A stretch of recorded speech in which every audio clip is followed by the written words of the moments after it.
ስትፈጥኝ ያቻል ትፈጥኛል ከክብር ጋር ትገናኛል። አንቺ ሰፈር ውስጥ አትቀር። አንድ እጃችሁን ዘሩ። ከተራ ሰፈር ከሆነ ቦታ ላይ እናውጣታ። ይኸው እግዚአብሔር እየተናገረ ታስራ ከተቀመጠችበት ሌላ ከፈተ።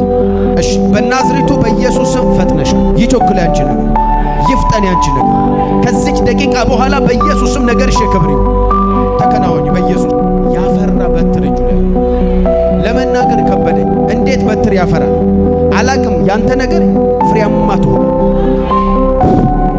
ማይቲ ኔም ኦፍ ጂሰስ ክራይስት። ነገሮች በፍሬ የተሞሉ ይሆናል። ሕይወት በፍሬ የተሞላ ይሆናል። መካንነት ካንተ ቤት ላይ ይመታል። ባዶነት ካንተ ቤት ላይ ይመታል። አጨንጋፊው የተወጋ ይሆን። እባካችሁ ለእናንተ ልናገር። እጃችሁን ስጡኝ። አንዴ እጃችሁን ስጡኝ። ነገራችሁን የሚያጨነግፍ የተመታ ይሆናል።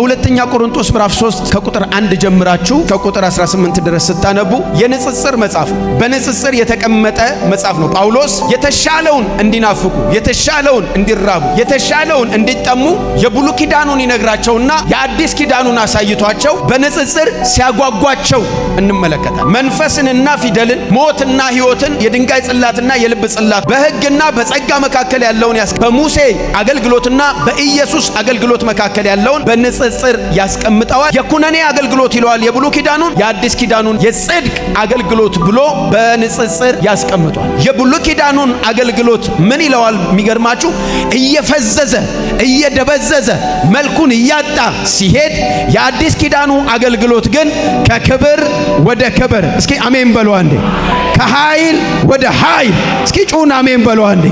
ይሄኛው አገልግሎት አለ እየጨመረ የሚሄድ ምንድነው? አገልግሎት ነው። ዛሬ በሚጨምር ጸጋ በኢየሱስም ትባረካላችሁ።